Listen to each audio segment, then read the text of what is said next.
I have to say that I've been looking forward to this event since I first heard about its inception.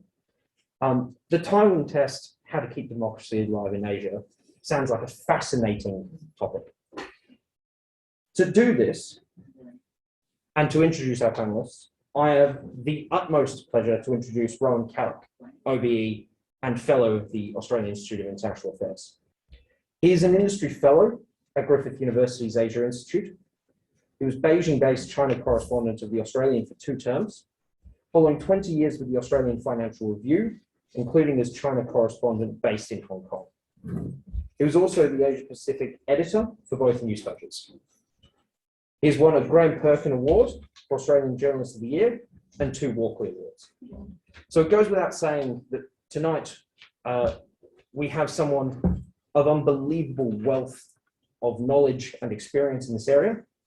I'm now going to hand it over to Rowan to introduce our panelists and run the event. Rowan, thank you very much. Thanks, James, and thank you all, those here in the room and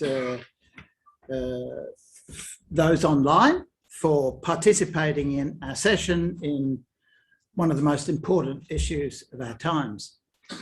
And may I start by sending the good wishes of all here to the Australian Institute of International Affairs, Victoria's Executive Director, Alistair Roff, who is addressing health challenges, and thanking James for stepping in at such short notice. Thanks, James.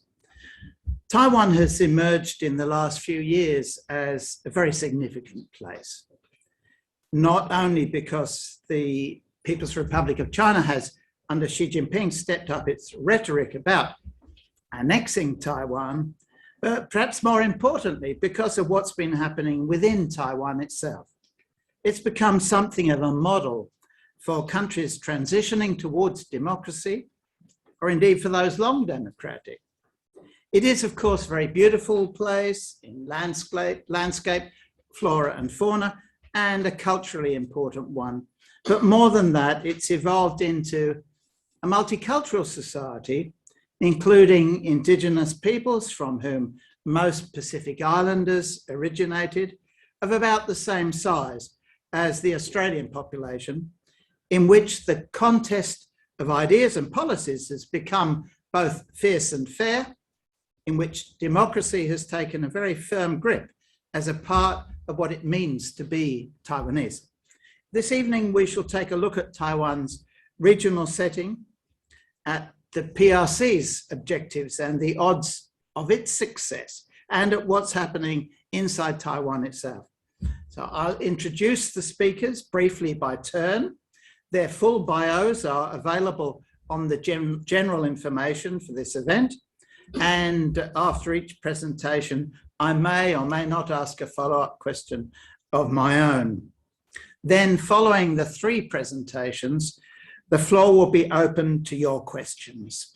Those here in the AIIA Victoria HQ, please just raise your hand, and those viewing online, kindly type in your questions on the Q&A setting on your Zoom page.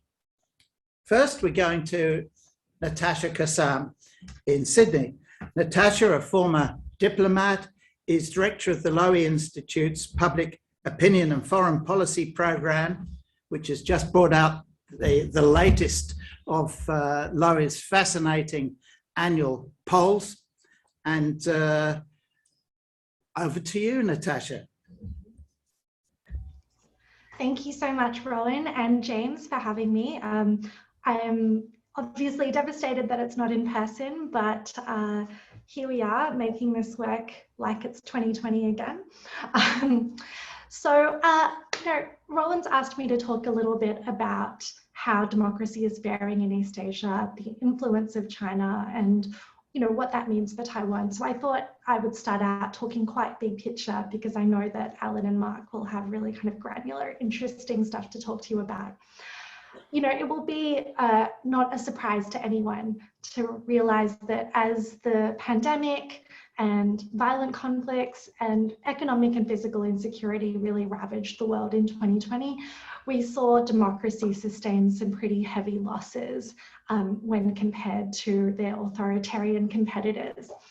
The way that Freedom House has described it is the international balance has shifted in favour of tyranny. According to Freedom House, in East Asia in 2020, the only countries that they considered to be free were Taiwan, Japan, Mongolia, and South Korea. I mean, it's a very small number.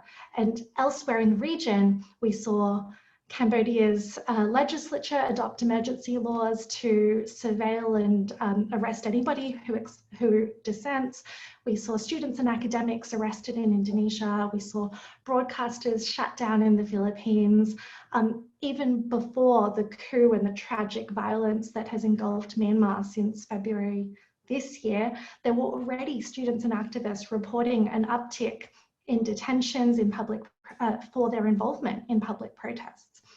There was quite brutal force used against public protest in Thailand, and in fact that was one of the things that saw Freedom House change the rating of Thailand from partly free to not. And of course all of this has come as the world has been hit by COVID-19. COVID-19 has been in itself an assault on democratic freedoms, sometimes with consent. The publics around the world, clearly here in Australia, have been willing to accept significant sacrifices in terms of their personal and civil liberties in exchange for those public health considerations. But what we saw in that larger scale was these widespread protest movements, especially from 2019, really collided with increased repression in 2020. The clearest example, of course, that we're all paying attention to here is in Hong Kong. The last time I travelled overseas before the pandemic was to Taiwan for the presidential election with some of my fellow panelists in January 2020. And one of the remarkable things that happened that night was during President Tsai's victory speech, you saw the streets filled with people, but there were people waving the Hong Kong flags. President Tsai directly addressed the Hong Kong protesters in her speech and said that she saw the Friends from Hong Kong watching democracy in action that night. And after this address was done, the streets were filled with Hong Kongers and Taiwanese walking together, holding up 5 fingers for the first time. The way in which the Hong Kong story has changed so dramatically in the past year is just another symbol of the way in which authoritarianism has really well, I don't want to say won, but gained so much ground, and it's just so kind of depressing to see. But what we saw during the pandemic was this debate between countries and publics about the idea of whether an authoritarian system or a strongman system was somehow better equipped to handle the pandemic, such as this one. The idea that democracies were not capable of standing up to this challenge. And, I would argue it was a false narrative. We can see that, we think, clearly in Australia's experience over the last year, but Taiwan is really one of the exemplars that has been shown as a democratic system that has really managed the pandemic well. The other exemplar, I think, of the other system, an exemplar of authoritarianism, is of course China. And China has been using the pandemic as well as other measures to offer a new model of governance as an alternative to democracy. Democracy is, I think, clearly in decline by every measure, we would say, but I don't think it's because democracies can't handle the challenge of a pandemic. I think it's because the countries we consider to be exemplars, such as the United States, are not sufficiently protecting it. And then the allure of authoritarianism is really appealing to populist leaders. So I don't think today is the day to have the debate about whether China is exploiting its model or not. But I believe that China needs to quash freedoms in other countries to some extent to protect its own legitimacy. Australia has seen that to some extent with China constantly suggesting that unfriendly media reporting is a problem in from China's point of view. And then we also have heard from China's leader himself at the 19th Party Congress in 2017. Xi Jinping said that the banner of socialism is flying, the banner of socialism with Chinese characteristics is flying high for all to see and is blazing a new trail for other developing countries to achieve modernization. So the idea that the Chinese approach and China's system could offer an alternative to other countries. Which brings me very briefly to this idea of China's kind of obsession with Taiwan, or what I would consider to be an ideological obsession.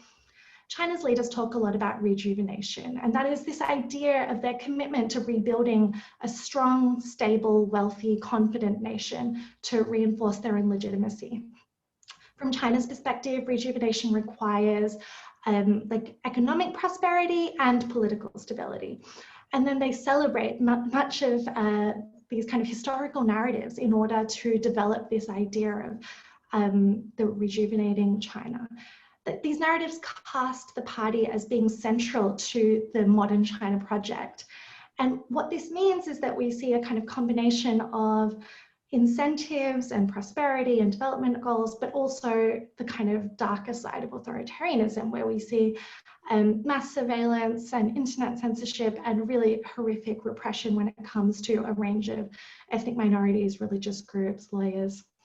The way that Taiwan, in my mind, plays into this is that for the longest time, I think China's been able to build on this idea of the rising tide of development. There's been increasing economic prosperity, increasing kind of favorable conditions, for lack of a better word, from opening up to the world's economy, becoming more powerful in so many ways, and emerging as a peer competitor to the United States.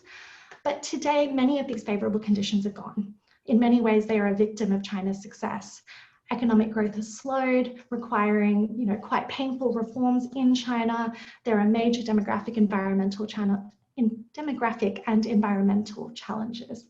So with all of this in mind, I think that China now looks elsewhere for those sources of legitimacy, and it sees annexing Taiwan, or at least maintaining the option to annex Taiwan, as a part of that legitimacy. What we've seen in recent years is efforts from China to undermine that successful democracy in Taiwan through exploiting social rifts, through disinformation. There's been reports of Chinese officials saying that watching Russia's efforts in Crimea gave them inspiration for ways in which they could mess up Taiwan. The Global Times wrote in 2016 that they could turn Taiwan into Lebanon. Until very recently, though, I would say China's efforts to undermine social cohesion and to sow social division in Taiwan have been incredibly unsuccessful. There was a strong disinformation campaign leading up to that 2020 election to undermine President Tsai. And, we had record turnout. She had a ridiculously huge number of votes. And after that, had the kind of authority and mandate to be able to guide the country through those early days of the pandemic. I know Mark will talk more about identity, but I would say the more that China has sought to represent the Taiwanese as Chinese, the more they have moved away. But much of that, I will say, just to finish up, is under threat now. And although I remain very optimistic about Taiwan's democracy, and hopefully we'll get to talk more about that, of course, Taiwan is now facing quite a serious COVID outbreak, its first essentially since the beginning of the pandemic. And there's been a really sharp increase in Chinese information operations at the same time that have been targeting Taiwan. If you're in Australia today, you understand that domestic COVID outbreaks are fodder for partisan strife. And we can see this happening here today, but it's happening in Taiwan as well. And there's been rumor mongering, and there's been increasing distrust of the way the government is handling the pandemic. These narratives have been picked up by Chinese state media and by other information actors. So we've seen, for example, reporting that suggests Taiwan is giving vaccines to its few remaining diplomatic partners rather than to the Taiwanese public. Or we've seen reports that thousands of Taiwanese are flocking to China to get vaccinated because it's not available to them in Taiwan. And then there's also the same kind of reporting that we see to some extent here in Australia, the idea that old people are dying from vaccination, and we've seen vaccination rates in Taiwan fall off quite dramatically. Some of this has been amplified by Taiwanese media itself, which is, obviously a free press is an important part of a strong democracy, but Taiwan's press is often described as quite sensationalist and quite commercial. So to finish up, essentially, I think that, in the bigger picture, democracy is at risk. Taiwan has been a kind of exemplar and a shining light as we've seen democratic backsliding across East Asia. But I do see that as more at risk right this moment than it has been in the past, in part because of the COVID outbreak, in part because of China's efforts to undermine Taiwan's democratic systems. And yeah, really looking forward to hearing more from you all and discussing this with you all further. Thanks so much. Thanks so much, Natasha. Can I just follow up with one question about Taiwan's relationships with the neighbours? So President Tsai has put quite a lot of stress on the South policy, look south, which Australia's south as well, of course, but principally this was looking to, I think, Southeast Asia. How well has that gone, and is this policy still in place? Yeah, absolutely. So Taiwan's southbound policy, I think, has been in place since 2016. As you say, it actually includes Australia and New Zealand, although that was news to me last time I was in Taiwan. We don't hear much about it here, but it has been, I think, quite successful in Southeast Asia. Essentially, just for context, the southbound policy was aimed to look for new economic opportunities away from China, recognizing that so much of Taiwan's economy is tied up with China. What we saw up until about 2019 is very gradual progress on that front, and we saw that the percentage of Taiwan's exports going into mainland China had reduced slightly, and they were starting to increase and show some gains across Southeast Asia at least. That's reversed, I think, last year, partly because of COVID, reverting to type, also, working with partners that are more comfortable and have also been more open, having dealt with the virus in different ways. So in economic terms, I think there's been some success, and Taiwan's economy is one of the only developed economies to have grown in the last year, and quite significantly. Politically, I think, is another question. I would say the last year has been very successful in Taiwan's terms, in terms of growing those relationships with its neighbours. We've seen for the first time countries like Japan and South Korea talk about Taiwan's safety and security in joint statements with the United States, for example. You've seen quite a lot of progress in terms of countries that weren't willing to speak out for Taiwan's international participation in multilateral forums, and now more willing to do so. So, in economic terms, I think Taiwan has not yet managed to shift that kind of economic entanglement with China to the extent that it would like to, but in political terms, I think it's been able to build quite good relationships with its neighbours and partners. Thanks, Natasha. One more thing. Taiwan's got a very important role to play in global supply chains, doesn't it? And particularly in semiconductors. I think a vast proportion of global semiconductor production is in the hands of Taiwan companies, particularly Taiwan Semiconductors itself. How important is that in terms of Taiwan's influence, and in terms perhaps of why China is so keen to annex it? I think it's incredibly important, if for no other reason than any kind of annexation of Taiwan would cause such a huge disruption to the region, not just to global supply chains, but in terms of refugee on flights, in terms of the safety and security of Japan that is not far away, but also in terms of the global semiconductor industry, of which Taiwan is absolutely central. I think TSMC at last count is about 60% of the world's semiconductor supply. So, advanced semiconductors, I should say. So that, I think it's incredibly important. And for China to annex Taiwan to get access to TSMC, I don't think that would be the calculation. In fact, what we're seeing is that China is investing even more into its own indigenous capacity to be able to wean itself off that reliance on Taiwanese semiconductors. They're also putting even more effort into luring Taiwanese engineers to China to try to, again, build that domestic capacity. But it's certainly, I think, the size of that semiconductor industry and its importance in the world weighs on the mind of US government officials, Japanese government officials, and even Chinese officials when they're thinking about the various equities involved in a potential cross-strait conflict. Thanks very much, Natasha. And we'll park you for the time being and move on to Alan Dupont.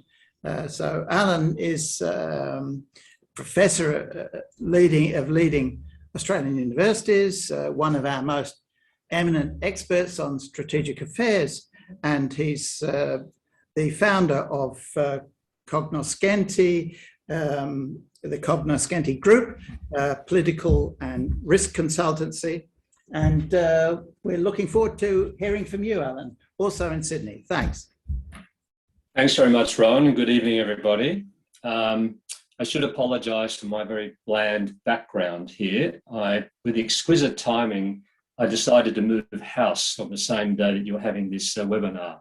So all my books and furniture have gone, and I'm sitting here on a chair in a desk with my laptop. So there we are. But anyway, we must go ahead. And I made sure that this was a high priority for the day, Ron. So let me address some questions that have been put to me by Ron in preparation for this webinar. And the first really is just to look at the strategic setting in the Western Pacific vis-a-vis China. And I guess the big point I want to make is that the balance of military power in East Asia has shifted quite fundamentally, but not in favour of the democracies, unfortunately. And so I just want to unpack that and explain where we are in terms of the military balance. So it may come as a surprise to a lot of participants here because the US has for so long been the dominant power in East Asia, military power. In many respects, the Pacific has been a Western democratic lake, if you like, since 1945. But over the past 20 years, China has embarked on the most rapid sustained peacetime military build-up probably since the 1930s. And in doing so, the balance of military power has shifted, especially in the Western Pacific and the maritime domain, has shifted decisively towards China. It will soon outgun and outmuscle the US in East Asia. Again, that probably would come as a surprise to many of the participants here, but I'll just illustrate that by just one little fact. The rapidity of China's naval build-up in particular has got to such a point that by 2030, China's navy will outnumber the combined navies of the United States and India. So we anticipate that China will have in its navy around about 450 ships, 110 submarines, compared with the US, which currently has about 280 ships and around 68 submarines and is unlikely to get more over the next 8 years. So I think that has really changed the military equation quite fundamentally. And it's happened so rapidly that it's taken a lot of people by surprise, and only in the recent years have the strategic community in the United States and Australia and many of the democracies have woken up to the military challenge that China has presented. And of course, this is not just about China versus democracies. Military power, as with most authoritarian states, is seen as the spearhead of state power. So if China wants to be the preeminent nation, certainly in East Asia, it has to have the best military, and that's where it's headed. So that's quite a fundamental change. A lot of people think that not only will China become the dominant military power, if it hasn't already in East Asia, by 2040, it would certainly be the world's preeminent global power, unless something changes. And we can talk about that in a minute. So that's the sort of really the big point about the military balance in East Asia. It is certainly favouring China and its authoritarian state model. And it's very interesting to see the way in which China uses its military power, not in a direct sense, but there is also on the horizon is always the prospect that China may deploy its military might to achieve its political and strategic ambitions. So from a Chinese point of view, the best way to win, if you like, in the contest with the United States and democracies is not to have to use that military power overtly. It's just the mere threat of it the mere fact that China is seen by other states as having preponderant military power, basically forces other countries into a form of subjugation. And that is the risk to democracies in the region. Not that necessarily China is going to invade anybody, although there's a possibility, and we'll talk about that with Taiwan in a minute.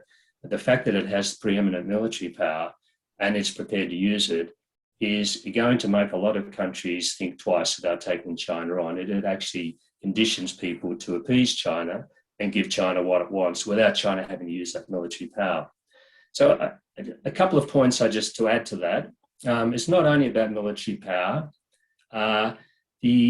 The alliance system that sustained the United States and what Australia has benefited from over the last 65 to 70 years now is fraying at the edges because China has tried to drive a wedge between the countries, the members of ANZUS. It's already peeled off Thailand. South Korea is really hemmed in. It's a bit difficult for South Korea to do much that is contrary to China's wishes. Only Japan, Australia, and probably the United States are standing firm in resisting Chinese assertiveness in the region. The Quadripartite Alliance is a possible counter to China's power in the region.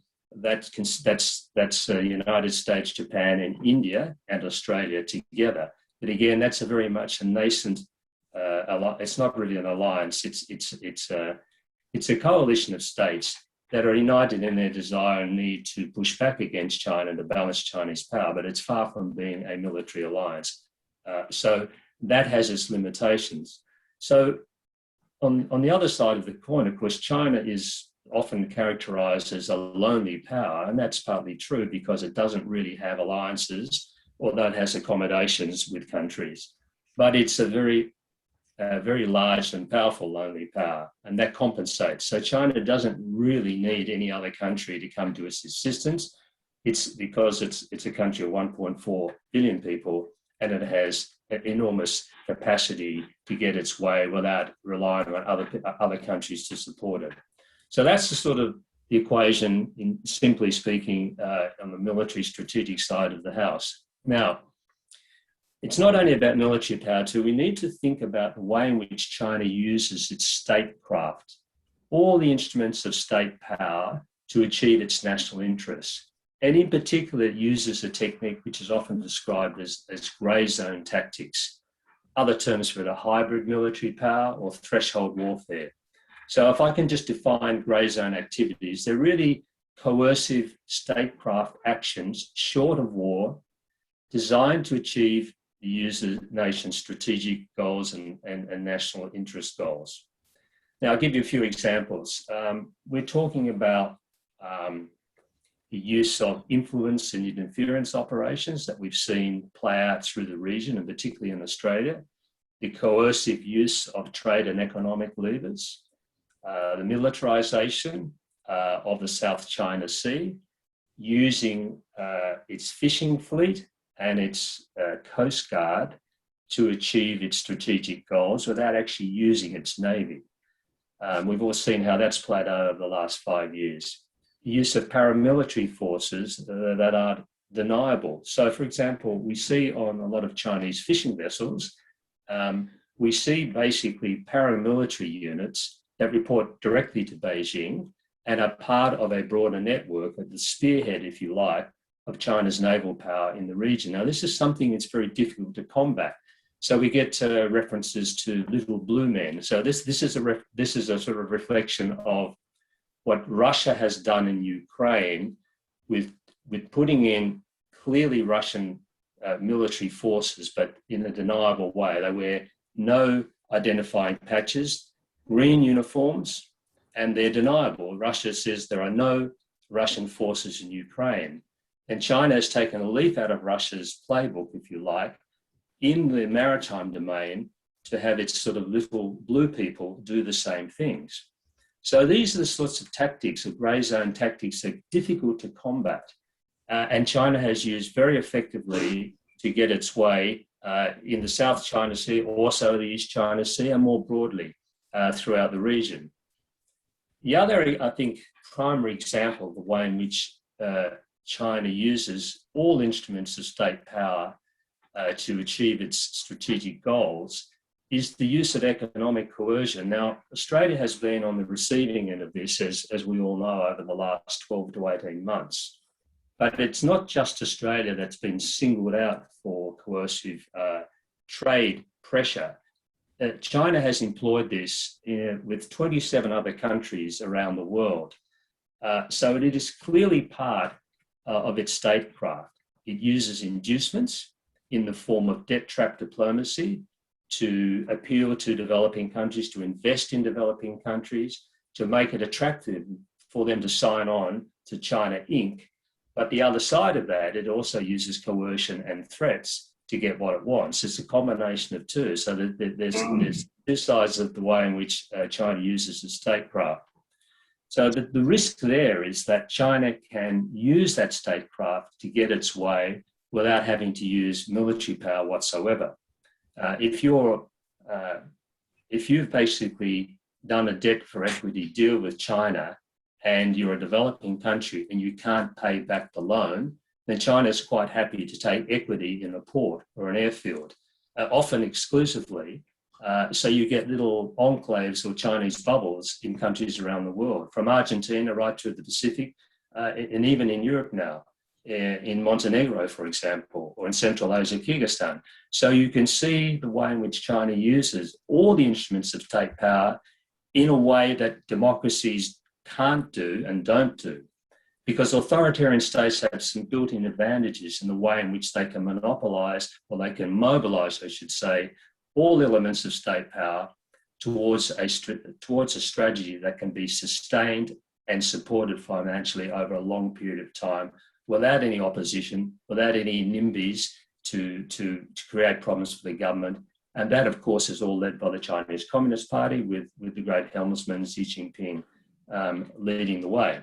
So that's the second problem for democracies, and how we combat that. Now, is it conceivable that China could use these techniques to forcibly bring Taiwan back into the bosom of the motherland, so to speak? Now, the Taiwan problem has been around for a long time. Natasha's talked about it fairly extensively in her comments. But the real risk here is that she appears to have decided that the time has come to reunify forcibly, if necessary, Taiwan. And if you look at numerous statements that he's made over the last 5 years, it's pretty clear that that's his intention. Time is running out to do it. He's 68 now. There's only so much time that he has left to see this and to join the pantheon of Communist Party heroes as the liberator of Taiwan. Now, what stopped China from doing this in the past is it hasn't had the military and economic power to do it. And I think the internal assessment of the CCP, the Chinese Communist Party, is that they are on the verge of having the ability to subjugate Taiwan, if necessary, by force, because their military now is in a position to stop the US 7th Fleet starting to the rescue of Taiwan as it did in the 1996 crisis, because the balance has changed in China's favour, particularly in that area along China's coastline.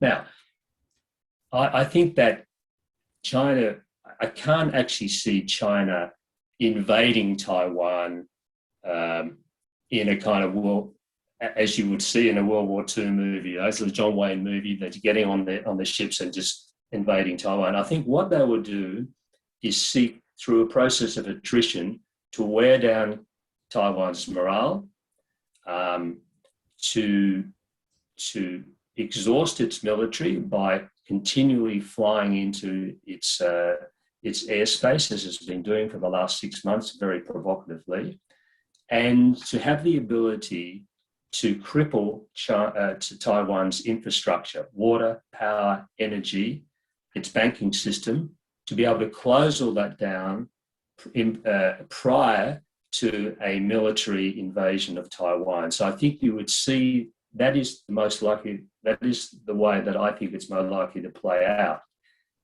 Invading Taiwan is an extremely risky undertaking, full of uncertainties, but I believe that Xi Jinping is a risk taker, and he believes that he must achieve reunification with Taiwan in his lifetime. So I think there's a real risk that in the period 2025 to 30,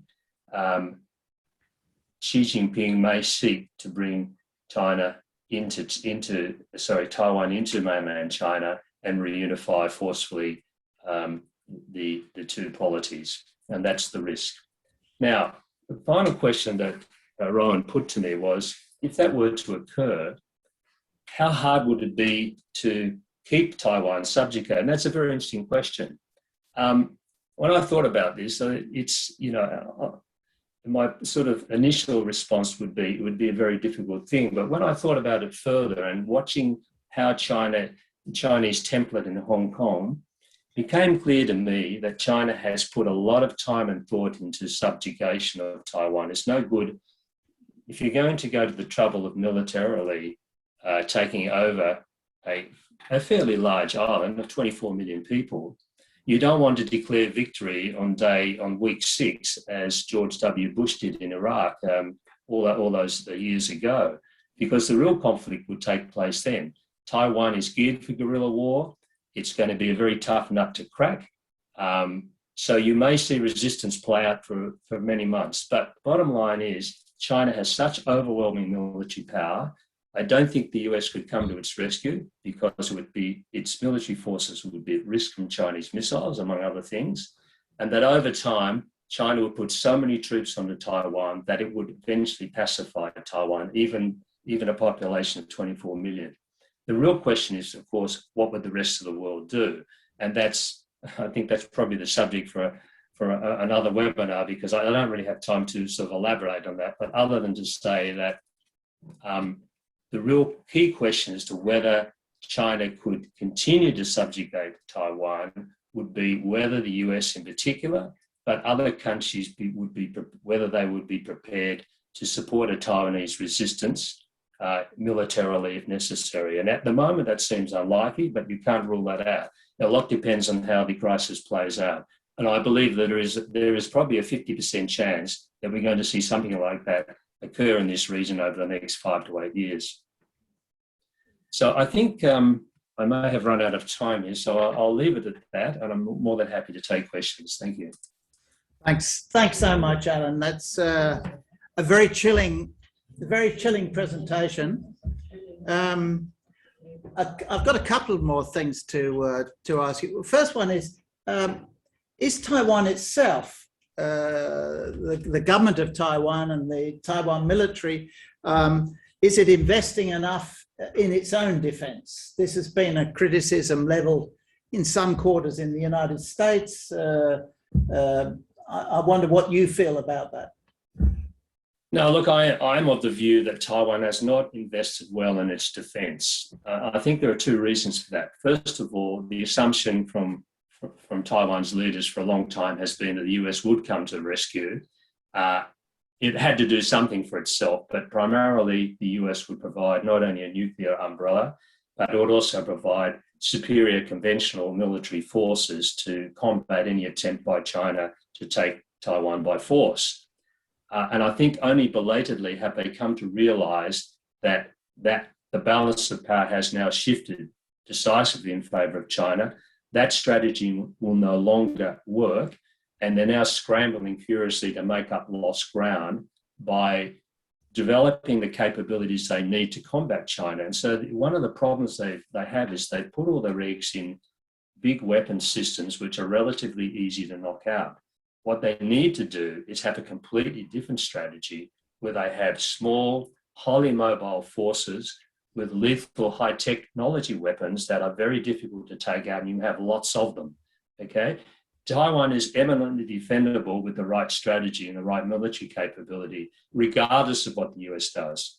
So I think the Taiwanese leadership have now recognised that, and if you look at their forthcoming strategy, is going to spell this out, I think, quite clearly. The problem is, have they left it too late? And a lot of people think they have. So that's my concern about Taiwan's defence strategy up until now. Thanks very much, Alan. And one more question. What's the repercussion for Australia for Taiwan with the Chinese Communist Party flying its flag above the government in Taipei? Well, I don't think that would be a good outcome for Australia, whichever way you look at it, right? So, very quickly, first of all, Taiwan is an enormous dilemma for Australia. You know, if we get involved in the conflict, then of course China is going to see us as a combatant. And if we think we've been getting a big stick the last 12 or 18 months, it will be a lot worse. So it's a high risk sort of outcome for Australia, and we're caught between a rock and a hard place. So if we were supporting Taiwan and the US against China, then we would become a target for China in a way that most Australians wouldn't conceive, including a military target.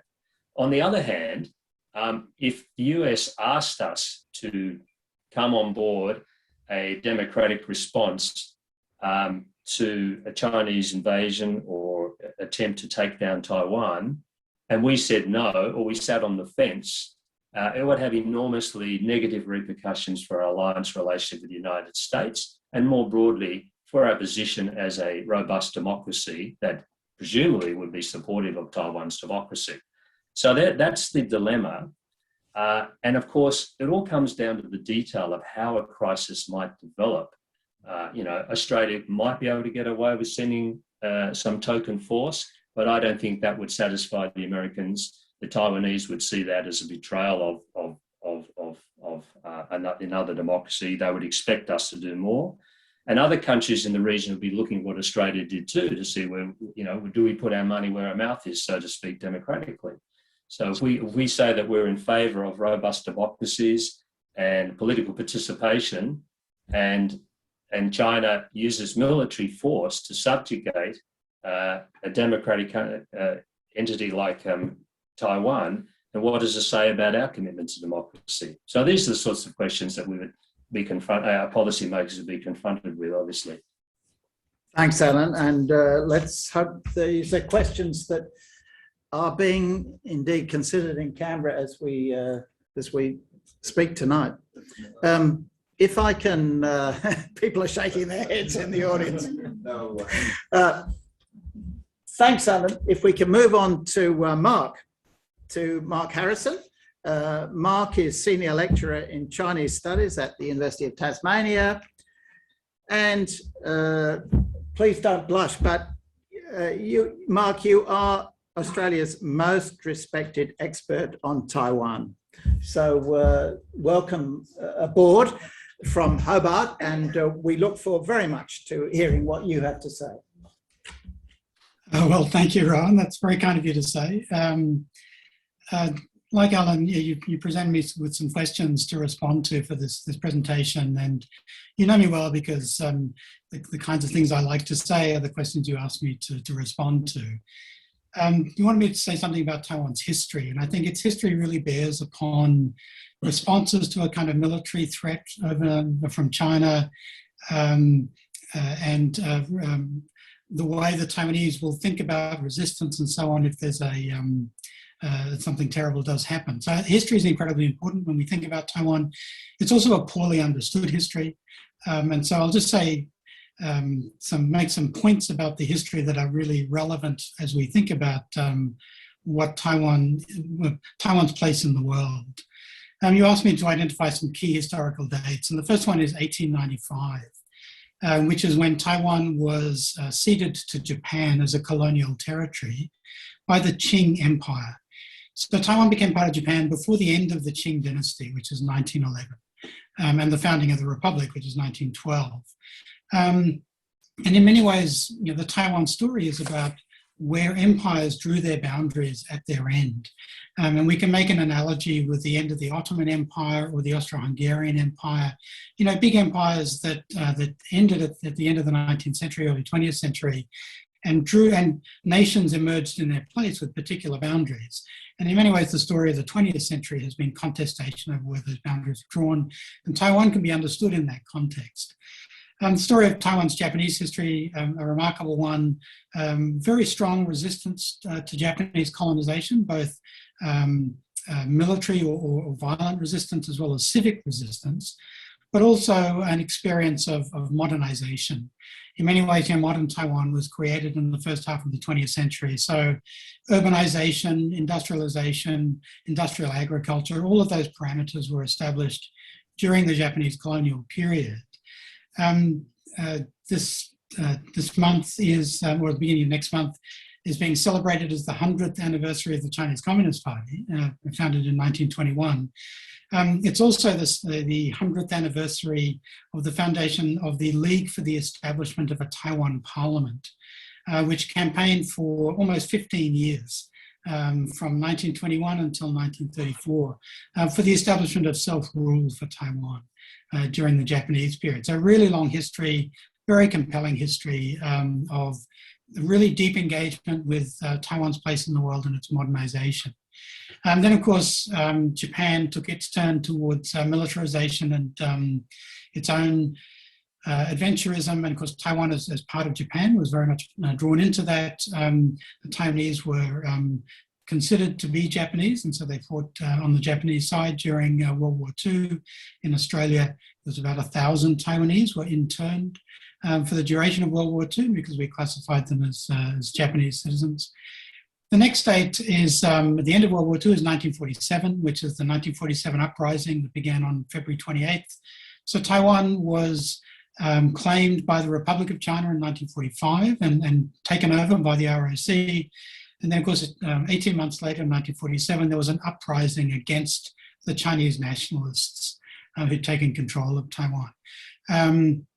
The nationalists crushed the uprising with incredible violence. So tens of thousands of people were killed, tens of thousands were arrested and imprisoned, tens of thousands fled to Hong Kong and the United States.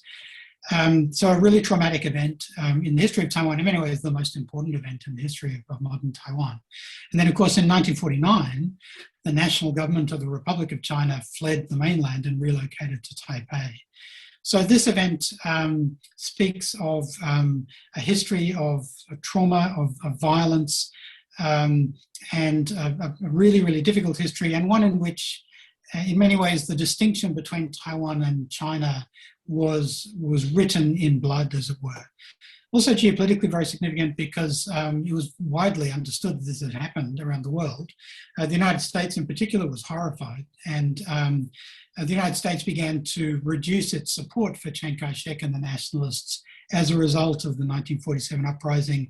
And it only turned that around with the outbreak of the Korean War. So very significant. If 228 hadn't happened, it could have been a very different outcome for the end of the Civil War. Of course, the 228 incident, or the 47 uprising, was completely erased from Taiwan's public life and political life for the next 40 years. It was forbidden to discuss. So very similar, an analogy with the Tiananmen Square massacre in 1989 for mainland China. So if you look for discussion of it in the 60s and 70s and into the 80s, you find nothing. Then, of course, in 1987, which is the last date that I have here, Taiwan transitioned to a democracy. So martial law was lifted. One of the really amazing outcomes of that was an explosion of writing about Taiwan's history, particularly the 228 incident. So you go literally from nothing from 1949 until 1987, and then from 1987 onwards, there are literally tens of thousands of articles and books published in a very short space of time. Democratization is really a fascinating experience for Taiwan, quite a complex, very complex process. A really important event was the 1991-92 Constitutional Reform Commission, which made changes to the Republic of China Constitution, which maintained the status quo across the Taiwan Strait, but also created the conditions for democracy. So really complex change, but very, very skillful change on the Taiwan side. The other thing about democratization after 87 is that it was really only the beginning of a process for the Taiwanese. And it's not an exaggeration to say that the Taiwanese have spent the 35 years since really trying to come to terms with the history of political violence, authoritarianism, and so on. This long, long story of juridical, cultural, social, political change over that period. And in many ways, it's only the last decade that some of the really important events around truth and reconciliation have really moved to the very center of Taiwan's public life and political life. So it's a really, really complicated story. And it's one that really we have a lot to learn from in Australia, I believe very strongly, particularly around truth and reconciliation. We're decades behind where the Taiwanese are today. And it's also one that informs political action and political life and mobilizes the Taiwanese experience in a really profound way. So when we think about the question you have of how do the Taiwanese see themselves and their place in the world, in many ways, the answer is the question. They see themselves as having a place in the world and as being Taiwanese because of their very, very detailed and compelling engagement with this very, very complex history. I mean, in Taiwan today, if you go there, as you would know, just that history is everywhere. It permeates through all aspects of public life. So there's very visible engagement with this history. And this is sort of the making of Taiwanese identity in this, through this, very open, very creative.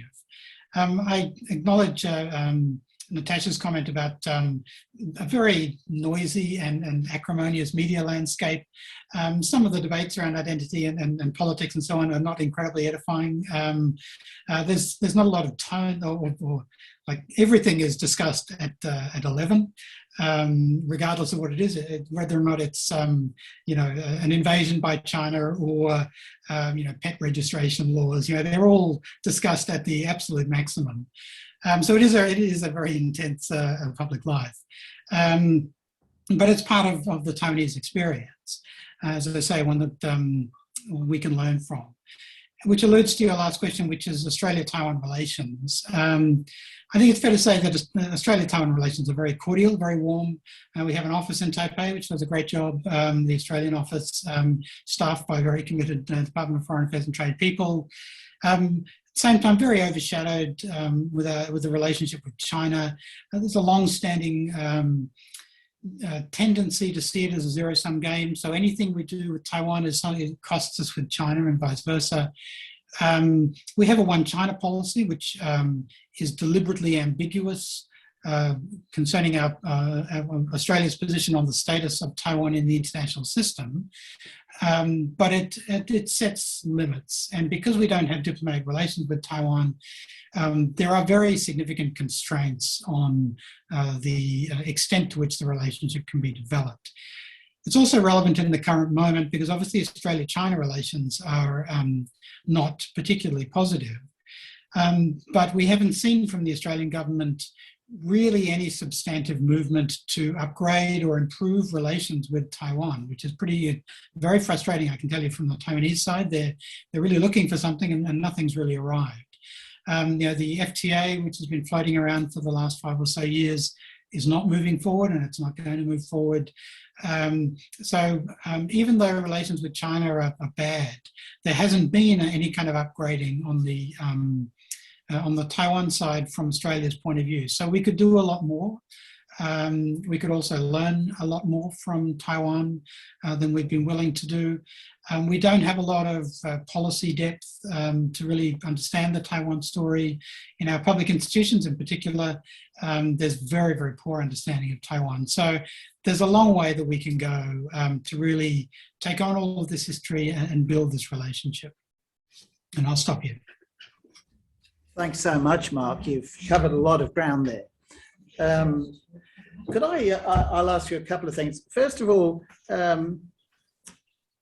why is it that the Chinese Communist Party today insists that Taiwan is and always has been a part of China?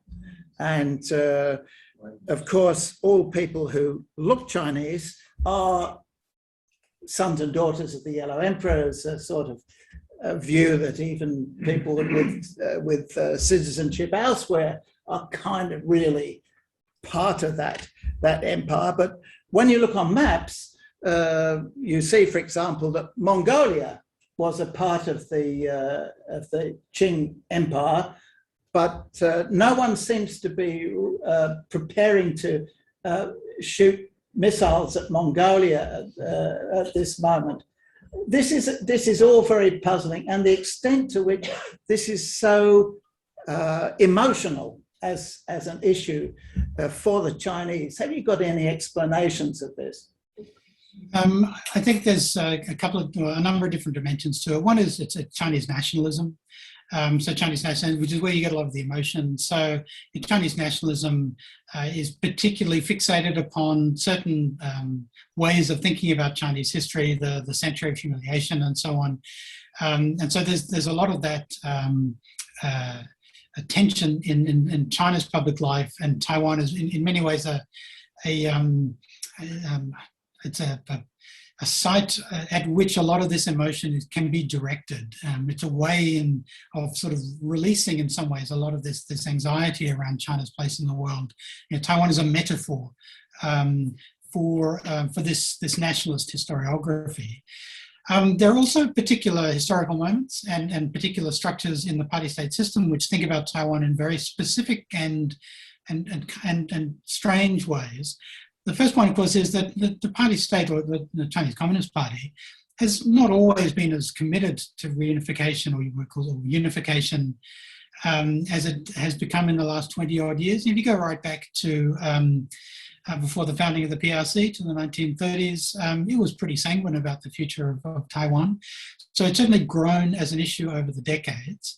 It's also had different ways of thinking about it. During the Mao period, it absolutely understood it as a military conflict, but then in the post-Mao period, it reframed it as a party-to-party issue between the KMT and the CCP, and that, I think, speaks to a lot of the problems that the CCP has.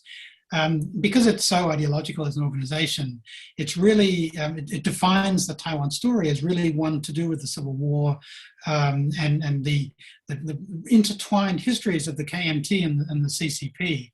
And they are very intertwined. And because of the nature of the party-state system, it doesn't really have the capacity to actually ask itself whether that's the right way to think about Taiwan. And in fact, of course, Taiwan has its own history, which is separate from all of that. And Taiwan's politics are directly connected to the Japanese period. And China struggles to make sense of that. The clearest example for me is the refusal of Beijing to speak to Taipei now that there's a DPP government. So they won't speak to them at all. They would speak to the KMT very readily. In fact, Xi Jinping met Ma Ying-jeou, the former president, in 2015. But they just won't speak to the DPP. And the reason why is because the DPP don't fit in their worldview. And their response to that is not to think maybe our worldview needs to be changed. It's we just won't speak to them. And so there's a lot of very strange aspects to these to the claim, as it were. It's contingent, it's emotional, it's nationalism, it's all of those things, and that makes it very hard to respond to coherently. Thank you. I should say my own experience of my quite a few visits to Taiwan and stays there is that rather puzzlingly for some Australian friends, that most, particularly younger people in Taiwan, don't really obsess about the relationship between Taiwan and mainland China. This is not something that they're really particularly concerned about. It doesn't feature as a major item in elections and so on. Rather like for those of us here who've spent time in Seoul, people, even though it's only 50 kilometers from the North Korean border, particularly younger South Koreans really don't think about North Korea for more than a few minutes of a year. But for foreigners, this is seen as an all-consuming issue. So I'd just like to ask you, Mark, how do people in Taiwan view themselves when they're polled and so on? Do they view themselves as Chinese? How do they describe themselves? Yeah, so there's a lot of opinion polling done, and I think that opinion polling in Taiwan is itself part of kind of how Taiwanese identity is practiced. The Taiwanese people are very obsessed with their own identity. And all of the data is pretty clear. It's a declining number of people in Taiwan identify themselves as only Chinese, a declining number as both Taiwanese and Chinese, and a rising number as only Taiwanese. And I think the idea that Taiwan is Taiwaneseness is an identity of its own, sort of a legitimate identity, is the dominant, is far and away the dominant position. I think, the Taiwanese would be very happy not to be hostile or concerned about China. I think they just want to be Taiwanese in the world and to be treated with dignity as a people in the world. We talk about this sort of pro-independence, pro-unification. Independence is a bit of a misnomer. The aspirations of the Taiwanese is for recognition and dignity as a people in the international system as Taiwanese. I think that's really what it's about. Thanks, Mark. And you mentioned the Kuomintang, who of course ruled China for several decades, and with whom the Chinese Communist Party fought that terrible civil war. It's important for a lively democracy to have contestation.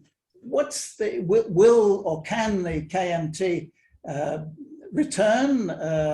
They seem to have fully subscribed to democracy, and it was under a KMT government that the first elections were held. What's your view about contestation in Taiwan in that area and the KMT's future? Look, it's fair to say they're in a bit of a mess at the moment. They're kind of throwing a lot of things at the DPP government and trying to see what will stick. They had a kind of populist experiment in the previous presidential election, which was a disaster. There are modernizers in the party who have a kind of old guard that they're fighting against. So they're in a bit of a mess as a political party at the moment. They've been around a very long time, though, since 1911. And I'd say, for a party of such importance globally and of such history, it is a bit unedifying for them to be in the state that they're in. But they could pull themselves back together. One has to remember the Democratic Progressive Party losing the 2008 election, being completely smashed. And, their obituary was written pretty vigorously after that election, and the DPP came back strongly.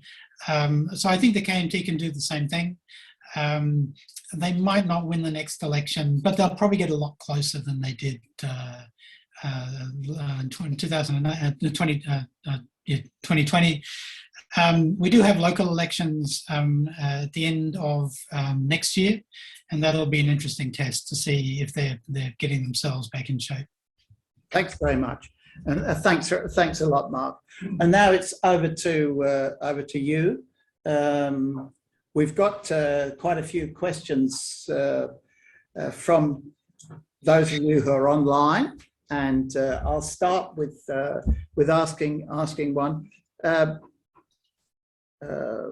First of all, what do the panel think about this conjecture that the United States may be inhibited in aiding Taiwan by its recent experience in Afghanistan, and before that, Iraq, Vietnam, and also by its concerns about China being a nuclear power. Perhaps we'll start with Alan, and then if Natasha and Mark want to add. Yes, well, look, I think there's a complex set of calculations that any US policy maker has to go through in finessing the position on Taiwan. So the core position of the United States is that there is a Taiwan Relations Act which obligates the United States to ensure that Taiwan can defend itself. It doesn't obligate the US to come to its assistance under any circumstances. So it is a qualified commitment, but nevertheless, it is a mandated commitment supported by Congress. So first of all, the US does have a position, and it has consistently had this position, that would support Taiwan if it was threatened, okay? But it's left ambiguous. So there's the notion, so the US deliberately uses the notion of strategic ambiguity to make it more difficult for China to be sure what the United States would do. Now, on the question of whether US policy has been shaped by its previous historical experiences with Iraq and Afghanistan and so on, I actually don't think that plays out very strongly in the Taiwan case, because Taiwan, you know, the Taiwan problem goes right back to essentially the 1949, 1950. So all these other examples have come after that. So I don't think it substantially changes the US position or really shapes it. What really does matter, and what has been the key sort of calculation for US policymakers since the opening to China, is that relations with China have previously been seen to be so important that the US wouldn't want to risk the relationship with China, except in a direct attempt by China to invade Taiwan. So in all other circumstances, the US would be trying to maintain reasonable relations with China.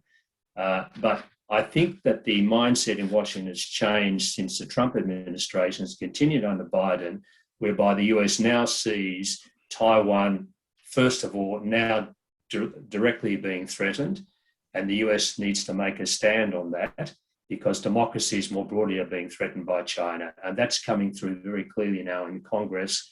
And it's the one issue that unites both sides of the House. So I think that's the key calculation now. And it's really strengthened the US likely commitment to defend Taiwan, because now China is seen as, if not an enemy, is certainly the major competitor. And therefore, Taiwan must be defended under virtually under any circumstances. The real question is, how is Taiwan to be defended? And that's the question that I'm happy to unpack later on if we have time. Thank you. Thanks, Alan. Do Natasha or Mark want to come in there? No, look, I'd agree with everything Alan said. Yeah. Okay. I would just briefly add that there is quite a significant gap in the United States between the opinion of elites and the opinion of the public. So elites are very much, if you look at, for example, surveys by the CSIS, elites are very much in favor of defending Taiwan. There's less support for that in the American public. And I would argue that low levels of support for deploying the military overseas in both the American public and the Australian public is directly connected to fatigue associated with the forever wars in the Middle East.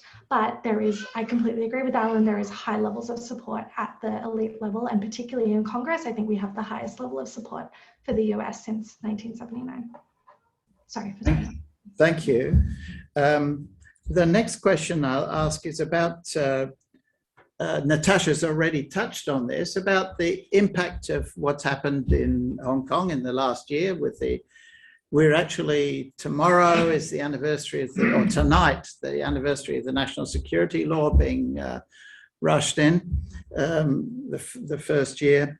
The changes in Hong Kong have been dramatic. This question is, do panelists think that having looked at what's happening in Hong Kong, many Taiwanese people will be thinking of leaving and looking to live elsewhere, as out of concern that may be their fate in the future, having seen what's happened to Hong Kong?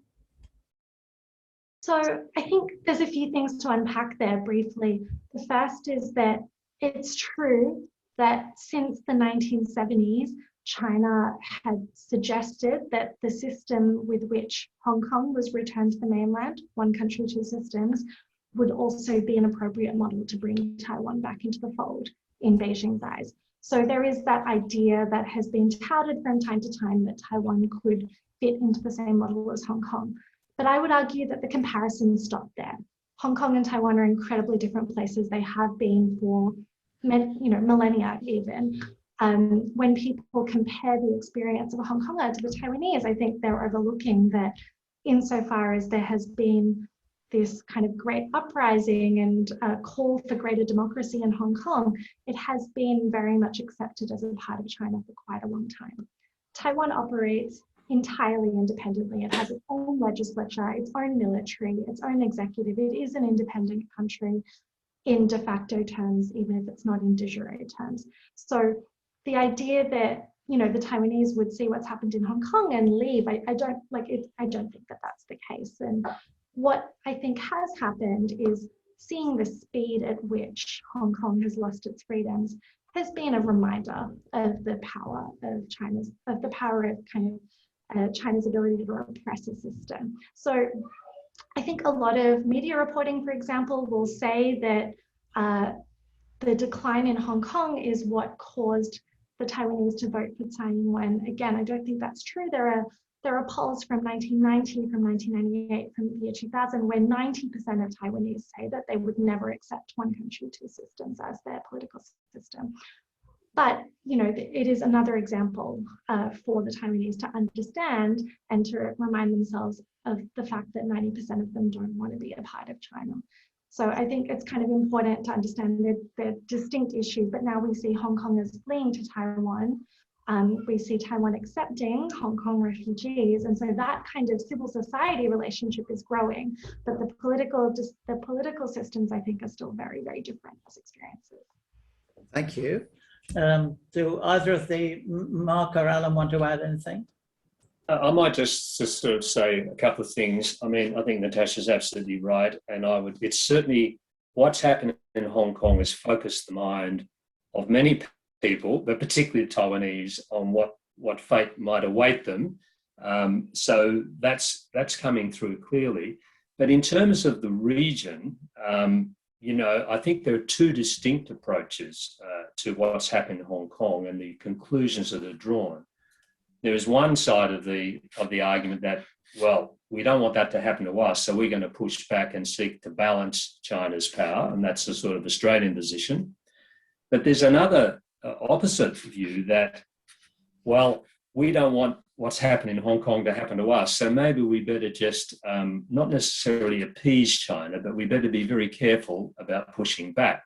And if you go through the Southeast Asian countries, you will see that the positions of each country are somewhere along that spectrum. So there's no unified view or takeaway from what's happening in Hong Kong for the region. You get a lot of people who think it's a really bad thing, we've got to ensure it doesn't happen here. Others are saying, well, our view is that we better give China what it wants up to a point anyway, because the same thing could occur. So I think that's interesting to see how the dynamics of that, how they're playing out in Southeast Asia in particular. Thank you. Do you want to add anything, Mark? Just on the historical comment, following on from Natasha's comments and Alan's.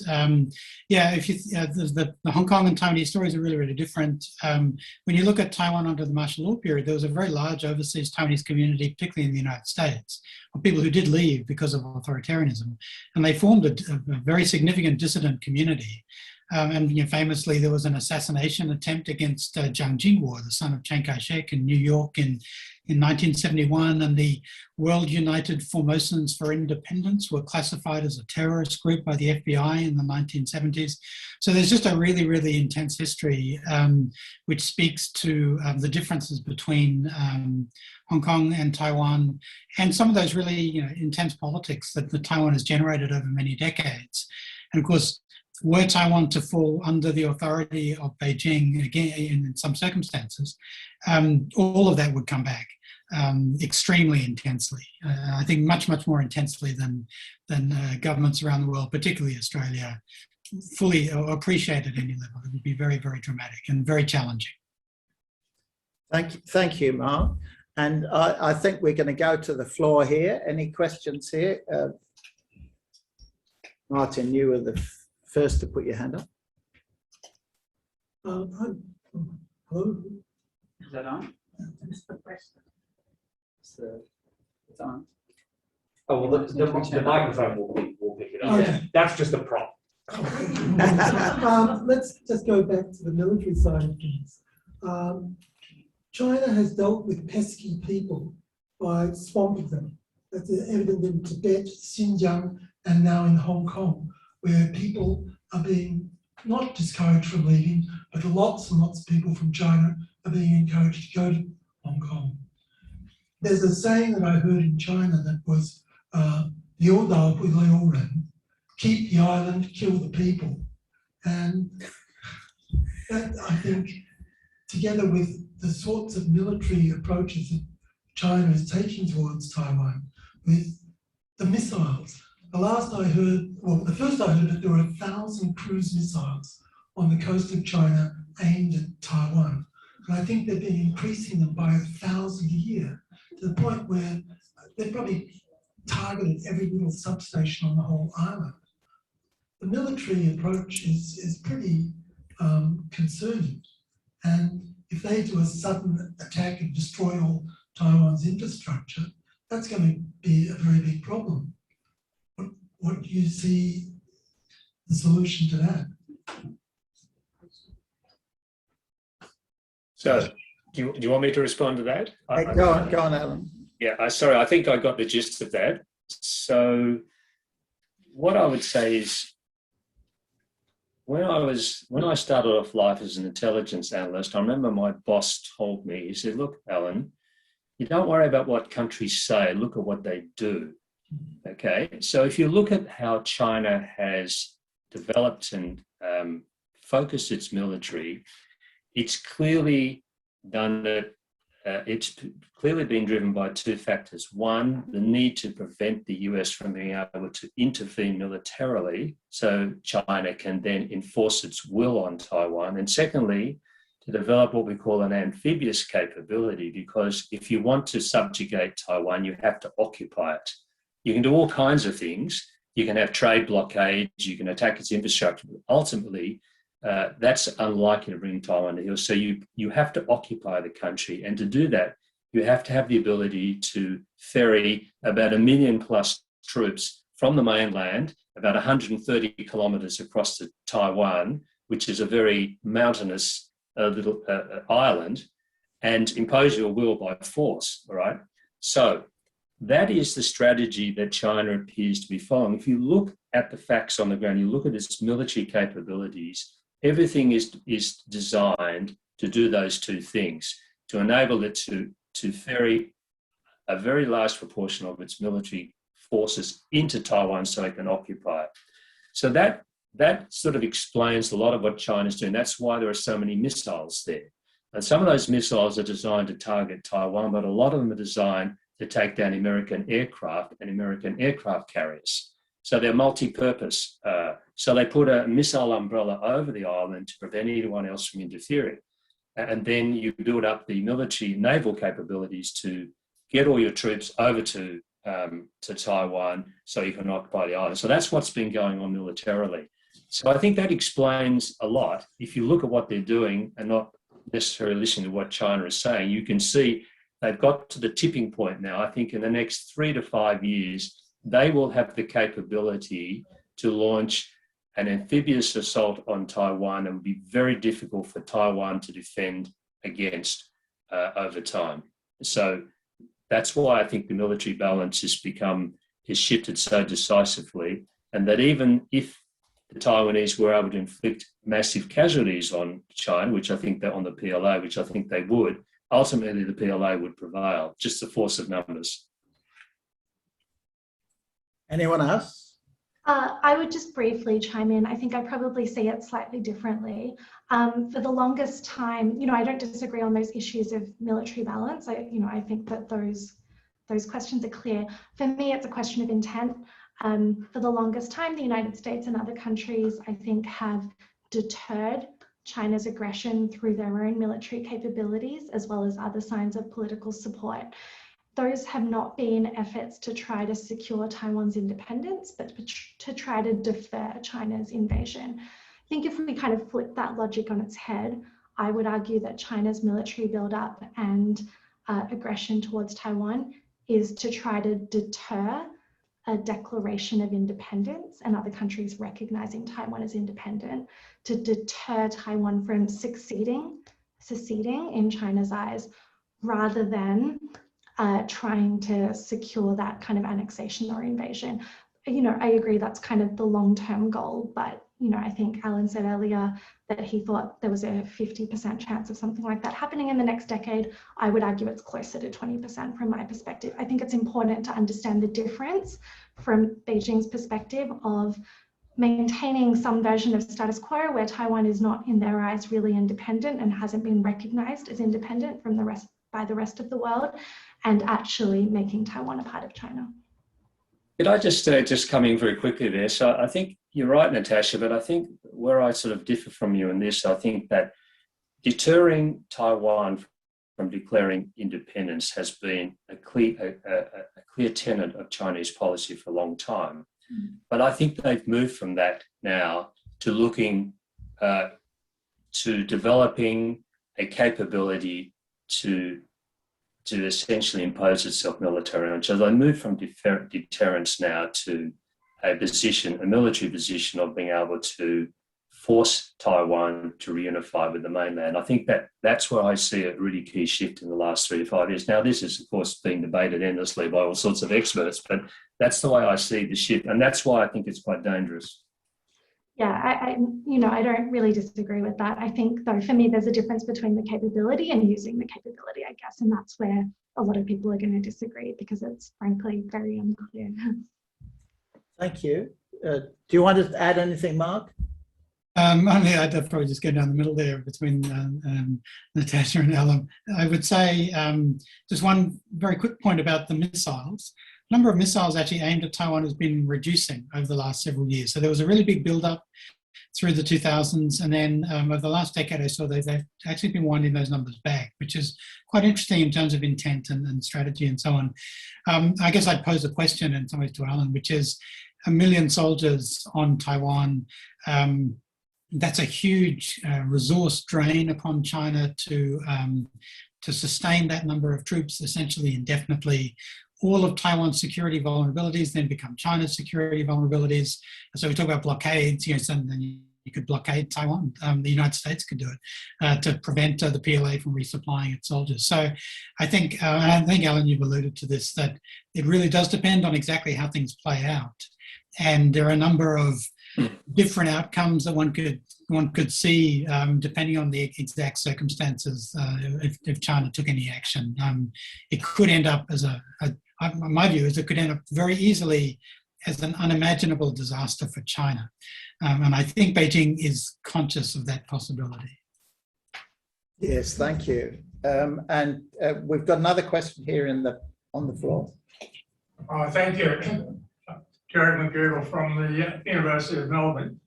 Should China take stronger action against Taiwan? And we certainly focused on that this evening. Interested in the panel's views as to how that would play out politically within Taiwan. For example, with the KMT, significant elements, be prepared to cooperate with China in the hope of getting some kind of accommodation or some kind of deal that might lean a little bit more in Taiwan's direction. And I think in the past, at one point, in terms of China's position on one country, two systems, there was a suggestion that Taiwan could retain its own military forces. Thank you. Yeah, I think one country, two systems is a dead duck, but Mark. Yeah, just very quickly on the military thing.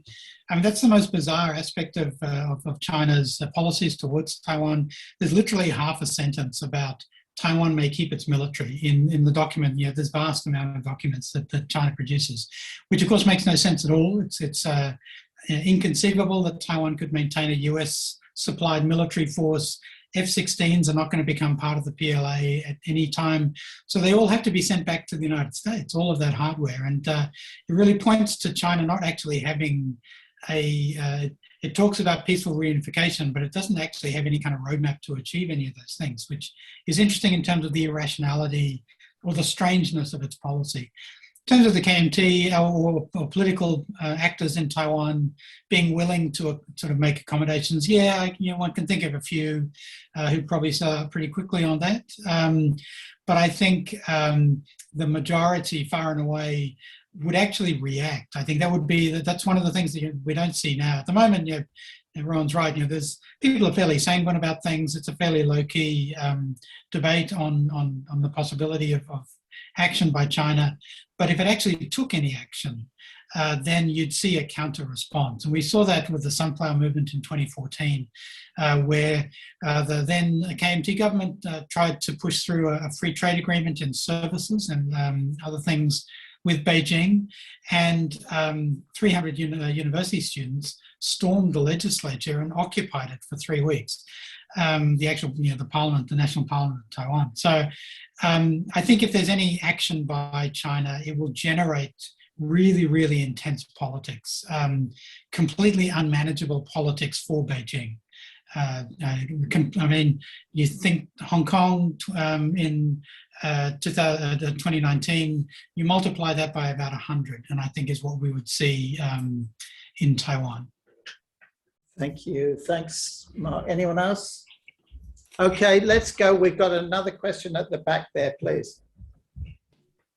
If you'd like to take your mask off, actually, that's easier for you. Good. So first of all, I just want to say to Mark that I'm new generation from Taiwan. So yes, you're right. We want to be recognized as Taiwanese internationally. And my question is, under the circumstances,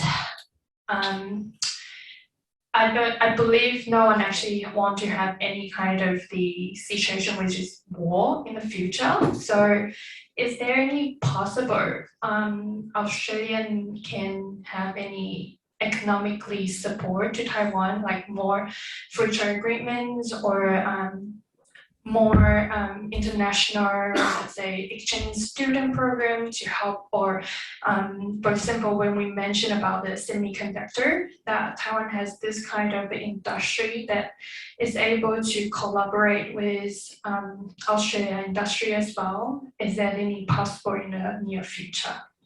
Thanks very much. So are there ways in which Australia can get involved more with Taiwan, and particularly to help build Taiwan resilience? Yeah, there are. There's a million things that we could do. The free trade agreement is one that's been bouncing around for a while, but the federal government has resisted moving that forward, mostly because of pressure from Beijing. So I think there's a great deal that could happen. There are, voices in our public life and in our government, in the Department of Foreign Affairs and Trade and so on, and Defence, who are really wanting to do more things with Taiwan and develop the relationship. I think there's a lot of anxiety, a lot of uncertainty. I think Beijing has been very effective at creating concerns in a government and in public institutions about possible risks in dealing with Taiwan. So there is active resistance. There's lots that we could do. I think there needs to be more political will. I'm interested in whether or not the US actions towards Taiwan, which have been very, very positive, lots of things, really important things have happened, to what extent that'll start to shift thinking in Canberra and apply some pressure to Canberra. Australia's actually been very timorous towards Taiwan over the last few years. So I'd certainly would encourage people who are interested to ask questions about what we're doing and what we could be doing in order to generate a bit more impetus for this. Thank you. The other two? I would just add to Mark, I think you're absolutely right. Australia has been very timorous towards Taiwan, along with just about everybody else, I might add. And for the obvious reason that no one wants to jeopardise relations with China for economic and political reasons. However, what's really quite interesting is how there's a bit of a shift on among quite a few countries to actually look again at Taiwan, and an asymmetric response to China's coercive tactics is to actually build up relations with Taiwan, perhaps on trade and politically as well. And the US is starting to do that, but other countries are thinking through, maybe we should be doing the same thing too. that's an indirect way of making the point to China that we are going to defend democracies, but not necessarily in the way that China thinks. And it's more difficult to China to deal with that. I mean, they can be critical and vitriolic in their public commentary, but what are they actually going to do about it? So that's an example of a kind of asymmetric response that democracies are now looking at in the pushback against China that's now starting to spread. I think it's including Europe. If you look at the last meeting of the G7, you look at the notions of having a D10, a group of democracies. How do you push back against coercion, Chinese style? Not just China, of course, it's more broadly authoritarianism, but how do you do it? And maybe we need to be thinking a bit more creatively about defending democracies other than just military options, right? Which, of course, nobody wants to go down that track. So I think it's very interesting how this is playing out, and I would be watching this space very carefully over the next 12 months. And Australia may actually get on board and start to be less timorous, Mark, than they have been in the past. Good. Let's all hope. And Natasha, you're going to have the last word. Oh, well, that's a great responsibility. Look, I would agree with everything that's been said. I would say I'm a little surprised that Australia's relationship with China has soured in such a dramatic way. There's been such little concern for irritating Beijing on a whole range of issues, and that hasn't yet translated into stronger Taiwan policy. And I think that's interesting. And like the others, I think that could change. But I suppose if it's the last word, I would also say Australia could learn a lot from Taiwan, as Mark mentioned. Yes, there are ways we can boost Taiwan's resilience, but for example, as a country that's been the target of sustained economic coercion from China for 1.5 years, we could look at a country that's been the target of sustained economic coercion from China for a couple of decades and how they've dealt with it. We could look at how Taiwan's dealt with cyber attacks. We could look at how Taiwan's dealt with Indigenous reconciliation. You know, Australia has a lot to share in the world, but also I think has a lot to learn, and Taiwan's a great place to look. Thank you. That's a terrific thought on which to end. I'd like to, on behalf of everyone, you who are watching on Zoom and you who are in the room with us here in East Melbourne, to thank very much Natasha Kassan, Alan Dupont and Mark Harrison for brilliant, comprehensive, informed remarks tonight on a massively important topic. And to thank everyone here at the Australian Institute for International Affairs, Victoria Branch for arranging the evening. And next week, at this very time, back in the same place, I will be talking with the great Australian sinologist, Jeremy Barmay. He'll be zooming in from New Zealand to talk about the Chinese Communist Party's centenary. That promises to be a very interesting discussion too. So thanks everyone for your time tonight.